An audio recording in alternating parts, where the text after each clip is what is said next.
మేము హైదరాబాద్ వెళ్తూ ఉంటే చాలా ఆకలేసింది. జనరల్గా అయితే మేము తినము, ఎక్కడ ఇంటికి తింటాము. ఎందుకో ఈరోజు చాలా ఆకలిగా ఉంది. సో ఆగి ఇక్కడ ఏదో రుచికరమైన ఇంటి భోజనం కొత్తగా పెట్టారు అని చెప్పేసి ఈ ఏరియాలో కొత్తగా అనిపించింది. కరీంనగర్కి 3 కిలోమీటర్స్ ఉంది. సో అంబియన్స్ కూడా చాలా బాగా అనిపించింది నాకు. సో లెట్ us ట్రై అని భోజనం చేసి బయటకు వచ్చాక వాళ్ళ రిసీవింగ్ అదంతా కూడా మంచిగా అనిపించింది. కొత్తగా పెట్టారా? యా, నన్ను సజెషన్స్ కూడా అడిగారు, బుక్ లో రాసి ఇచ్చాను నేను. సో అంబియన్స్ కూడా చాలా కరీంనగర్ హైవేలో ఉంది ఇది. నా సజెషన్స్ అడిగారు వాళ్ళు మా ఇంట్రెస్ట్ చూసి.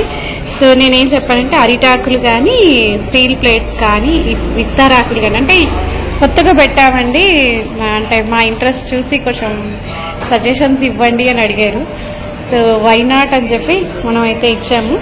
సో కొంచెం ఇంటి భోజనం అన్నారు కాబట్టి మన ట్రెడిషనల్ వేలో విస్తారాకులు అరిటాకులు లాగా వేసి పెడితే ఇంకా బాగా సక్సెస్ అవ్వచ్చు అని చెప్పాను. నిజంగా చాలా బాగుంది. మెంతికూర పప్పు, బెండకాయ కూర, ఆలు శనగపప్పు వేశారు, రసము, గోంగూర చట్నీ, పాపడ్ అన్నీ చాలా బాగున్నాయి. నెయ్యి ఇవ్వలేదు, స్వీట్ ఇవ్వలేదు వీళ్ళు. అఫ్కోర్స్ నేనైతే స్వీట్ తినను కానీ. సో ఇవి 2 కూడా యాడ్ చేసుకోండి అన్నాను. మొత్తం ఇక్కడంతా కూడా మొక్కలు పెట్టండి అని చెప్పాను. సో బాగుందండి, వీళ్ళ హోటల్ అయితే బాగుంది. మీ పేరండి? ఏంటండి? పిడుగు కృష్ణ గారు. ఎలా మరి క్వాలిటీ మెయింటైన్ చేస్తున్నారా మీరు? క్వాలిటీ మెయింటైన్ చేస్తున్నామా. అది రైస్ కూడా Jai Shri Ram rice number 1. Okay. Plus ఒక పాలకూర పప్పు ఉంటుంది, ఒక ఫ్రై ఉంటుంది. ఆయిల్ సన్ఫ్లవర్ అమ్మా, no palm oil.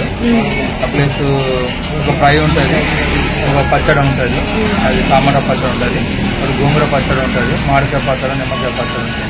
Card compulsory ఉంటుందమ్మా. ఓకే అండి. సో మీరు క్వాలిటీ మెయింటైన్ చేస్తే ఆటోమేటిక్ గా సక్సెస్ అవుతారు. ఓకే అండి, గుడ్ లక్. యా, మీరండి? మీరు ఇక్కడ మాస్టర్? మీ మాస్టర్ అంటే ఇప్పుడు చెఫ్ అన్నమాట. వంట చేసేది మీరేనా? క్లీన్ గా, హెల్దీగా, హైజీన్ గా చేస్తున్నారా? ఓకే అండి.